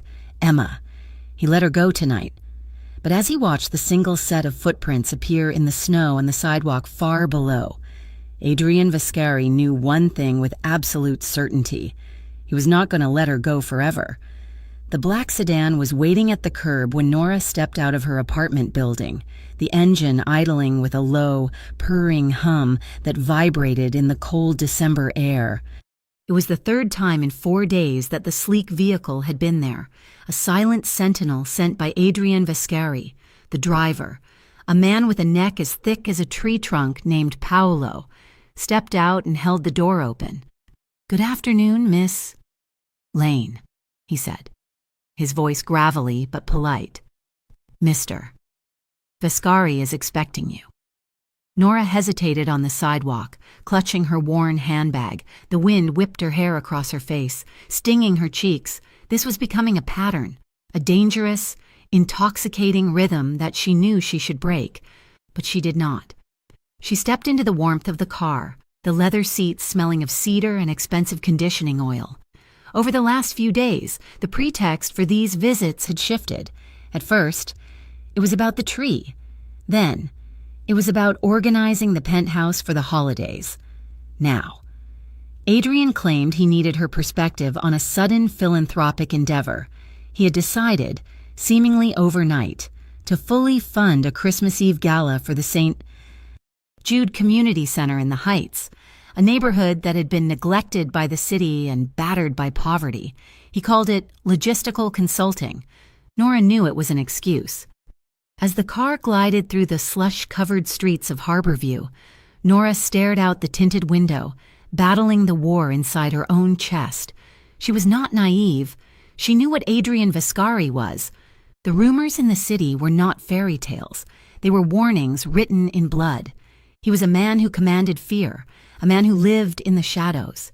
And yet, the man she had come to know in the quiet hours of the evening did not match the monster people whispered about. The monster did not ensure that the kitchen staff had a mug of hot cocoa with extra whipped cream waiting for her when she arrived, simply because she had mentioned once that she loved it. The monster did not ask quiet, careful questions about Emma, what songs she was singing for the school pageant, what size shoe she wore, whether she preferred red or green. The monster did not listen, with a stillness that felt like reverence. When Nora spoke about the pain of being left behind by Emma's father years ago, her head told her to run. Her heart told her that for the first time in her life, she was not the one carrying the weight of the world alone. The penthouse was a sanctuary against the brewing storm outside. Heavy gray clouds were smothering the city skyline, turning the afternoon into a premature twilight. Rain lashed against the floor-to-ceiling windows, distorting the lights of Harborview into smeared streaks of gold and neon. Inside, it was warm. The Christmas tree Nora had redecorated glowed in the corner, a beacon of chaotic, colorful warmth amidst the sleek Italian furniture. Adrian was waiting for her at the large dining table, which was currently buried under blueprints, catering menus, and toy catalogs. He had shed his jacket and tie, his white dress shirt unbuttoned at the collar, sleeves rolled up to his elbows. "You are here," he said, looking up as she entered. He did not smile, but the tension in his shoulders visibly unknotted. Nora walked over, placing her bag on a chair. "I am here, though I still do not know why you need me to choose between roast turkey and glazed ham. You have event planners for this." "My event planners think in terms of tax brackets and image management," Adrian said, sliding a menu toward her. "You think in terms of what a hungry family actually wants to eat on Christmas Eve. Choose." Nora looked at the options. "Turkey," she said, decisive. "It makes better leftovers. And for the toy drive? Adrian passed her a tablet. I had the team compile a list based on the demographics of the neighborhood. I want you to vet it. And he paused, clearing his throat, his gaze shifting to the window for a split second. I took the liberty of adding 2 names to the recipient list for the private distribution. Yours and Emma's. Nora froze. She looked at the list. There, at the bottom, marked for special allocation, were their names. Adrian, she started, her voice tight. I cannot accept charity from you. The job is enough. The bracelet was enough. It is not charity. He interrupted, his voice low and firm. It is logistics. You live in the district. You qualify.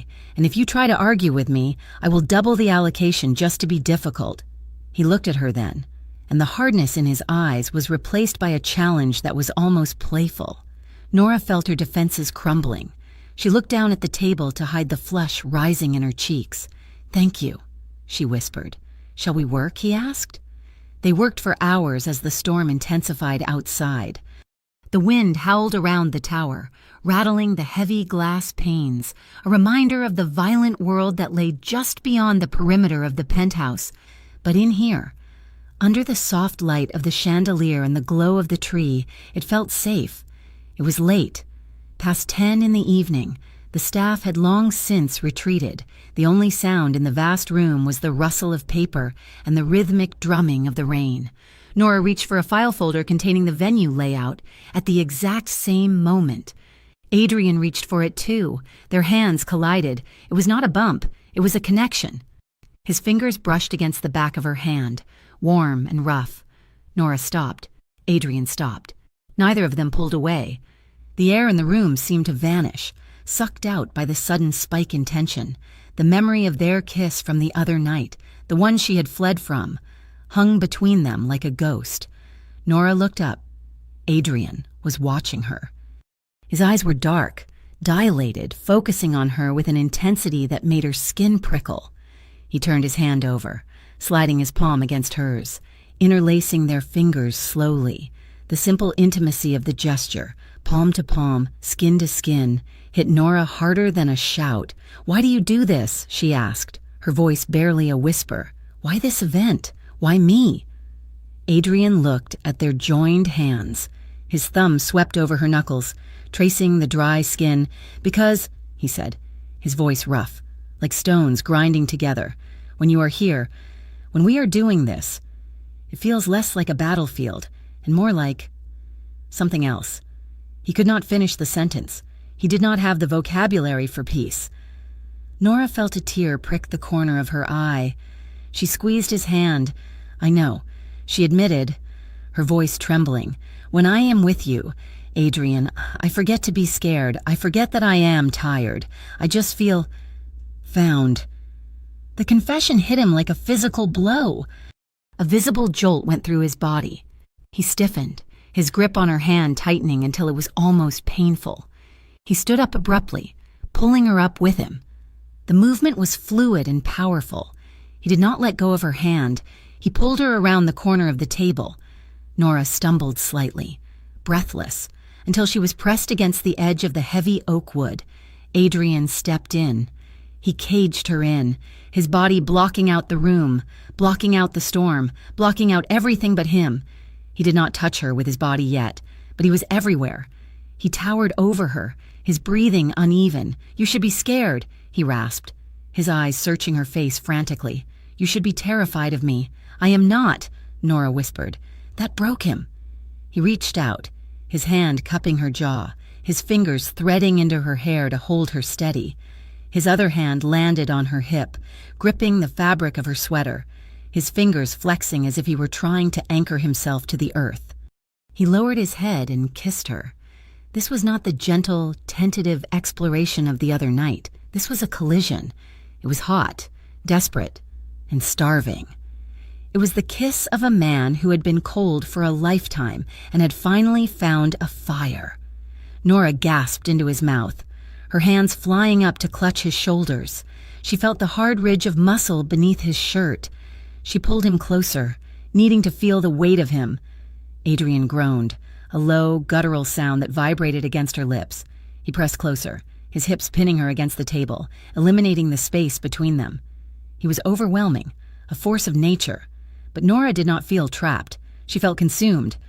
Their mouths moved in sync, urgent and messy. He tasted of coffee and desire. She tasted of sweetness and hope. He broke the kiss to trail his lips down her jawline, pressing hot, open-mouthed kisses to the sensitive skin of her neck. Nora's head fell back, exposing her throat to him. She shivered, a tremor that ran from her scalp to her toes. Her fingers tightened in his shirt, bunching the fabric. Adrian, she breathed. He murmured her name against her skin, a rough prayer. Nora, Nora. He brought his face back to hers, his forehead resting against hers. His eyes were squeezed shut, his lashes dark against his cheekbones. He was shaking. He moved his hand from her hip to the small of her back, pressing her firmly against him. The heat of him seared through her clothes. The moment brimmed with a profound tenderness that warred with the raw, masculine hunger radiating from him. They were teetering on a precipice, ready to fall. Buzz. The sound was sharp and jarring. Buzz, buzz. Adrian's phone, sitting on the table beside them, vibrated violently against the wood. The spell shattered. Adrian froze. For a second he did not move, his face buried in the curve of her neck. Then, the reality of the sound seemed to penetrate the haze of desire. He pulled back. His eyes were black, his pupils blown wide, but the softness was already retreating, replaced by a rigid, cold awareness. He reached out and snatched the phone. He looked at the screen. Marcus. He answered it, his voice dropping instantly into a tone Nora had never heard directed at her. Flat, lethal, and commanded. Talk. Nora straightened her clothes, her heart hammering against her ribs like a trapped bird. She watched him. Adrian listened. His jaw hardened until a muscle ticked in his cheek. His eyes, which moments ago had been filled with heat, turned into chips of ice.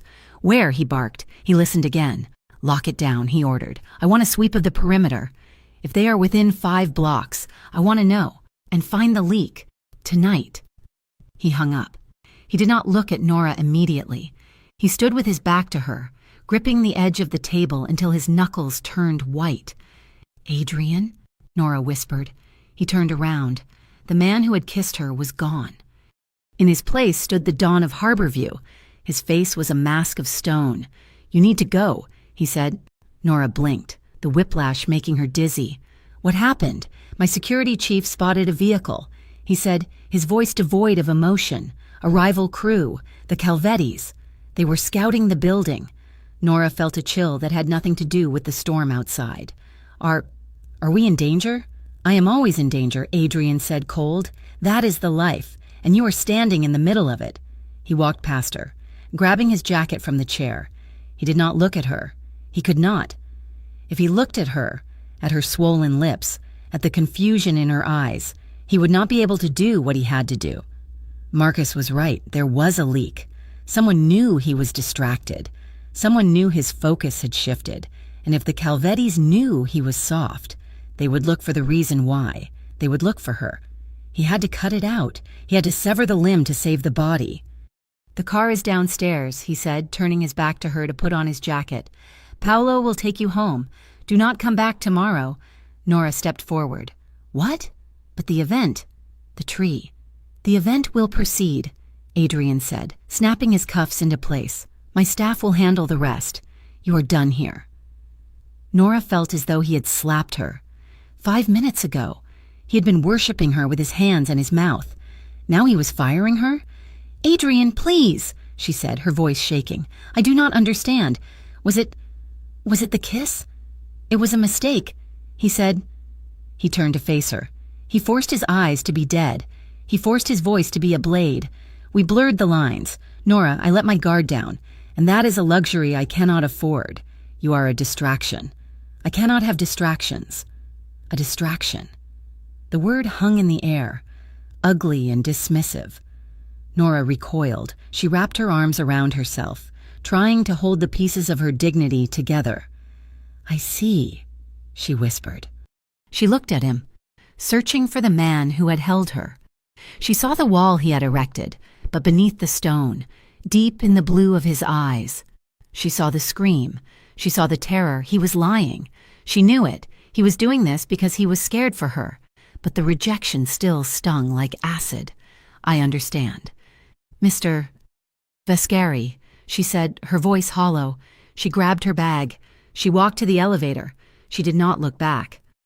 Adrian stood in the center of the room, listening to the elevator doors close. As soon as she was gone, the mask crumbled.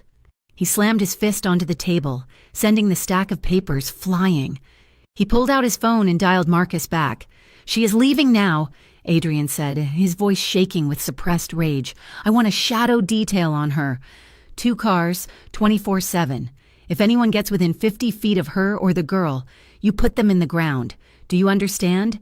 "Yes, boss. And Marcus, sir, do not let her see you." The next day, Harborview was buried under 6 inches of fresh snow. The city looked clean, white, and innocent. Nora went through the motions of her life like a sleepwalker. She made Emma breakfast. She walked her to the bus stop. She went to her shift at the diner. Every time her phone buzzed, her heart jumped, hoping it was him. It never was. She tried to tell herself it was for the best. He was a criminal. He was dangerous. He had used her and discarded her. But she remembered the way he had said Nora against her neck. By late afternoon, the winter sun was already dipping below the horizon. Nora stood at the bus stop near Emma's school, stomping her feet to keep warm. Other parents were huddled in coats, chatting about holiday plans. The school bus squealed to a halt. The doors opened, and a flood of children in colorful parkas poured out. Emma ran toward her, waving a drawing. "Mama, look, it is a reindeer." Nora crouched down, forcing a smile. "It is beautiful, baby." A masterpiece. She took Emma's hand, and they began the walk back to their apartment, across the street, parked in a gray sedan that had seen better days. A man sat behind the wheel. He wore a heavy coat and a beanie pulled low. He held a phone up. The camera lens pointed through the passenger window. Click. He took a photo of Nora laughing at something Emma said. Click. He took a photo of Emma skipping in her pink boots. He lowered the phone and typed a text message. "Target acquired, the woman and the kid. Confirming the address now." He hit send. Nora paused at the corner, frowning. She felt a prickle on the back of her neck, that ancient instinct that told a prey animal it was being watched. She turned around, scanning the street. She saw the line of cars, the people walking their dogs, the gray sedan idling at the curb. "What is it, Mama?" Emma asked, tugging on her hand. Nora looked at the sedan. The windows were tinted dark. She could not see inside. "Nothing. Sweet pea," Nora said, tightening her grip on Emma's small hand until Emma squirmed. "Come on, let us go home. I will make cocoa." She walked faster, pulling Emma along. Inside the gray sedan, the man watched them go. A nasty smile curled his lips. "Merry Christmas, Mr. Vascari," he muttered. The St. Jude Community Center was nothing like the polished, sterile ballrooms Adrian Vascari usually inhabited. The paint on the walls was chipped in places, hidden behind streamers of red and green crepe paper. The air did not smell of expensive perfume and champagne. It smelled of warm apple cider, pine needles, and damp wool. It was crowded, noisy, and chaotic. And for the first time in 20 years, Adrian did not hate it. He stood near the back of the hall, flanked by Marcus and 2 other security guards who were trying very hard to look like festive volunteers. Adrian wore a thick wool coat over a simple sweater, blending in as much as a man like him could. He scanned the room, not for threats, though he was always looking for those, but for her. The doors opened, letting in a swirl of snow and cold air. Nora Lane stepped inside, holding Emma's hand. Adrian felt the air leave his lungs. She was wearing a dress of deep forest velvet, long-sleeved and modest, but cut in a way that skimmed her figure with an elegance that belonged on a magazine cover. She had told him her friend at the diner had found it at a thrift shop. That was a lie. Adrian had seen the dress in a boutique window 3 days ago, bought it, and paid Nora's friend $500 to deliver it and play along.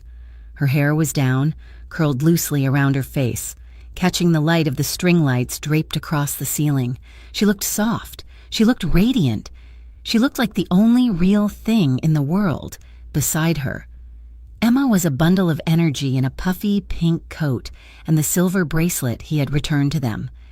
Her eyes went wide as she saw the decorations, the massive tree in the center of the room, the tables piled high with food, the station where volunteers were handing out wrapped gifts. "Mama, look!" Emma squealed, pointing at the tree. "It is huge." Adrian pushed off the wall. He ignored Marcus's warning glance. He walked through the crowd, the sea of people parting instinctively for him. Nora was kneeling to unzip Emma's coat when she sensed him. She froze, then looked up. Her eyes met his. There was a moment of hesitation, a flicker of the hurt he had inflicted the night before when he sent her away. But beneath the guard, he saw the relief. She had missed him. The realization hit him harder than a bullet. "Hello?" "Nora," he said, his voice rougher than he intended. Nora stood up. She smoothed the front of her velvet dress. "Hello." Adrian, she looked at him. Really looked at him, searching for the cold boss who had dismissed her. She did not find him. She found the man who had kissed her against a table while the storm raged outside. "You came," she said softly.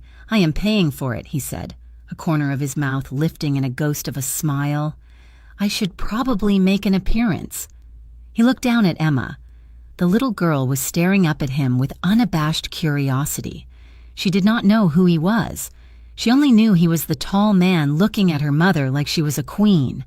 Adrian crouched down. He did not care that the floor was wet with melted snow. He brought himself to eye level with the child. "Hello?" "Emma," he said gently. Emma blinked. "Hi, are you Santa's helper?" Adrian laughed, a low, genuine sound that startled Nora. "Something like that." He said, "Is the bracelet holding up?" Emma gasped. She held out her wrist. "It is! Look, it sparkles!" "It certainly does," Adrian said seriously. He looked at Nora, his blue eyes softening. "You look beautiful." "Nora." Nora felt her breath hitch. "Thank you," she whispered, "and thank you for all of this. For the food, for the gifts, these families. They have never had a Christmas like this." "It is just logistics," Adrian said, repeating his excuse from the day before. But the lie held no weight now. For a moment they stood there, a small island of calm in the swirling, festive chaos. Nora watched him with her daughter. She saw the way his large, dangerous hands were careful not to frighten the child. She saw the way he listened when Emma started rambling about the reindeer drawings she had made. Her defenses cracked. The wall she had built after he rejected her crumbled into dust. This was the man he could be. This was the man he was, underneath the armor. Suddenly, the hair on the back of Adrian's neck stood up. It was a shift in the air pressure, a ripple of disturbance in the crowd near the south entrance. Adrian stood up slowly, his body shifting instantly from relaxed to lethal. He scanned the room over Nora's head. Marcus caught his eye from across the hall. He gave a subtle nod, his hand moving to his jacket. Trouble. Adrian's eyes narrowed. He saw them. 3 men in heavy overcoats pushing through the crowd of families.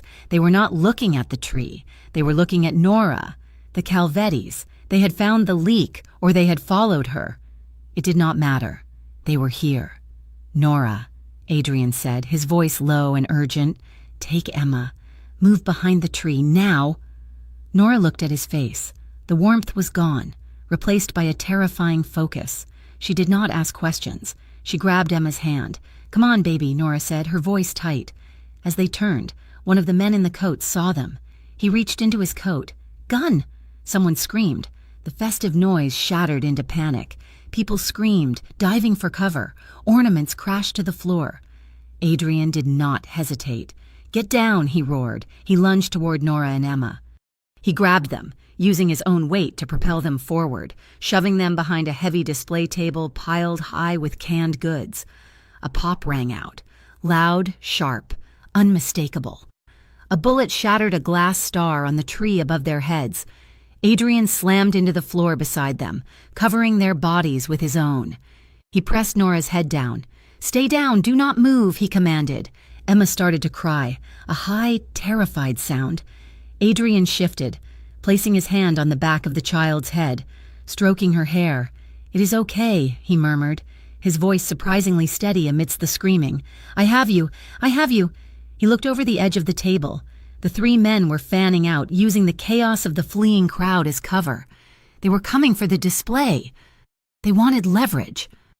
They wanted the woman and the kid to make Adrian bleed. Adrian looked at Nora. She was pale, shaking, clutching Emma to her chest. She looked at him, her eyes wide with terror, but she was not looking at the gunman. She was looking at him. "Trust me," he said. "I do," she whispered. Adrian made a choice. If he stayed here, pinned down, a stray bullet would hit one of them. He was the target. If he moved, the fire would follow him. He looked at his life, the power, the money, the tower, the darkness, and then he looked at the two people huddled on the dirty floor of a community center. There was no choice at all. "Marcus," Adrian shouted into his radio earpiece, "cover the display. Get them out the back." He stood up. He stepped out from behind the cover, fully exposing himself to the gunman. "Hey," he bellowed, his voice cutting through the panic. "Over here." The three gunmen turned toward him. Adrian sprinted. He ran away from the display, away from Nora and Emma, drawing the line of fire toward the east exit. 2 shots rang out. One tore through the sleeve of his coat. He did not slow down. He crashed through the emergency doors into the snowy alleyway. The cold air hit him like a slap. He pulled his phone from his pocket as he ran. He dialed a number he had saved for a day he thought would never come. "Detective Miller," he panted, ducking behind a dumpster as a bullet sparked off the brick wall above him. "Vascari?" the voice on the other end answered. Confused. "I am done," Adrian said. "I am cashing in." "What?" "The Calvetti crew. They are at the St. Jude Center. And you can have my files. The shipping routes, the laundering, everything." There was a stunned silence on the line. "You are giving up your own operation?" "I am buying a ticket out," Adrian snarled, returning fire with the small pistol he had drawn from his ankle holster. "I want protection. For me. And for a woman and a child. Total immunity. New identities if we need them. But it ends tonight. Done," the detective said. "Units are already rolling." Adrian dropped the phone in the snow. He stood up, hands raised, as sirens began to wail in the distance, growing louder with every second. The gunmen in the alley froze, realizing they were trapped. Adrian Vascari, the king of Harborview, sank to his knees in the snow. He felt lighter than he had in 20 years. An hour later, the community center was a scene of controlled chaos. Police lights flashed blue and red against the snow. Adrian sat on a metal folding chair in a quiet side room. He had given his statement. He had signed the papers. His lawyer was screaming in the hallway, but Adrian was not listening. The door flew open. Nora burst in. She was disheveled, her velvet dress stained with dust, her hair wild. "Adrian," she rushed to him. She did not care about the police officer standing by the door. She fell to her knees between his legs, her hands flying over his chest, his arms, his face. "Are you hurt?" she gasped, tears streaming down her face. "I saw the hole in your coat." "Are you hit?" "I'm fine," Adrian said. He caught her hands. "Nora, stop. I am fine. It is just a scratch." Nora collapsed against him, burying her face in his chest. He wrapped his arms around her, burying his nose in her hair. He breathed her in, fear, smoke, and vanilla. "Emma?" he asked. "She is with the paramedics," Nora sobbed. "She is fine. She's eating a cookie. Marcus is with her." Adrian closed his eyes. "Good, good." He pulled back slightly to look at her. "It is over, Nora," he said. His voice was a rough whisper. "What is over? Me," he said. "The business, the life. I gave it up." Nora blinked. Confusion warring with the adrenaline. "What do you mean?" "I traded it," he said. "The evidence for our safety. I am not the boss anymore. I am just a witness. A man with a target on his back for a while, but a free man." Nora stared at him. "You gave up everything? Your empire? Your money?" Adrian reached out and wiped a smudge of dirt from her cheek. "I looked at you," he said. "I looked at Emma crying behind that table, and I realized that if I kept the power, I would lose you. And that was not an option. Nora's chin trembled. You did that for us? I did that for me, he corrected gently, because I do not want to be the man who hates Christmas anymore. I want to be the man who puts the star on the tree for you. Nora let out a wet, shaky laugh. She grabbed the lapels of his ruined coat and shook him slightly. If you are serious, Adrian Vascari, she said fiercely, if this is real, then you have to promise me. No more looking back. No more darkness. You have to commit to this, to the lights, to the messy, loud, broke life of being a real person. I promise, he said. I do not want a temporary hero, she warned. I want you. You have me, he vowed. You have all of me. Nora surged forward. She kissed him. It was not tentative. It was not polite. It was a reclaiming. It was an outpouring of relief and terror and love that had nowhere else to go. Adrian groaned, his hands coming up to cradle her face, holding her like she was the only solid thing in a spinning universe. He kissed her slow and reverent at first, tasting the salt of her tears, and then deeper, pouring every ounce of his regret and his hope into her mouth. She pressed closer, her fingers threading through his dark hair, pulling him down. They clung to each other, both trembling from the aftershocks of the violence, breathing each other's air. In the corner of the room, a small plastic Christmas tree sat on a filing cabinet, its single string of lights blinking steadily. Adrian broke the kiss, resting his forehead against hers. Merry Christmas. Nora, he whispered. Merry Christmas. Adrian 2 years later. The house was small. It was a bungalow in a quiet suburb, miles away from the skyline of Harborview. It had a porch that needed painting and a driveway that needed shoveling. Inside, the fire was roaring in the brick fireplace. The room smelled of cinnamon rolls and pine.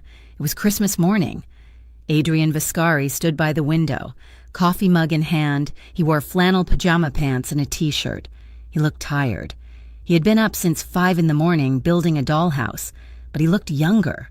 The hard lines of stress around his eyes had smoothed out.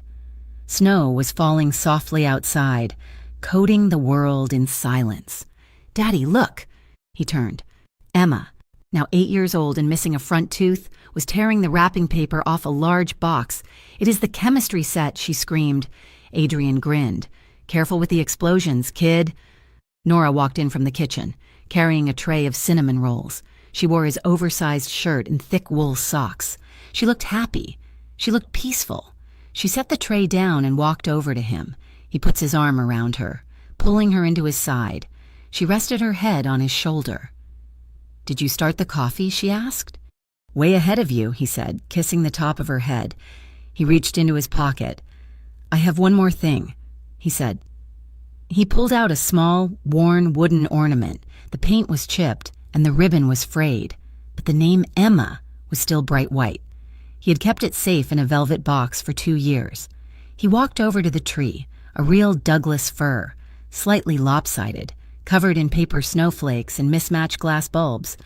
Emma stopped playing with her chemistry set. She watched him.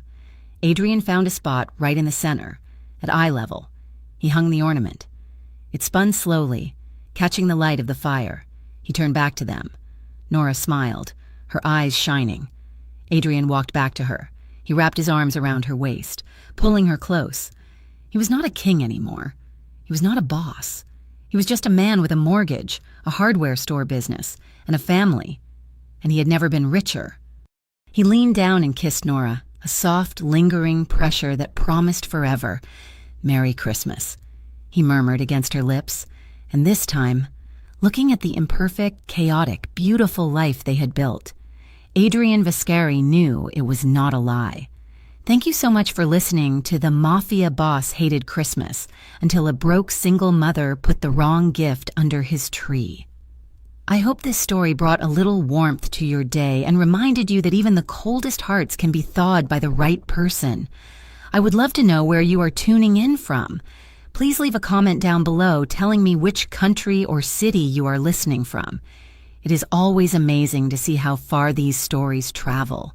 If you enjoyed this story, Please make sure to subscribe to the Mafia Romance Stories channel so you never miss an upload. And do not forget to share your thoughts on Adrian and Nora's journey in the comments section. Did you like how it ended? Let me know. Until next time, keep believing in a little bit of magic.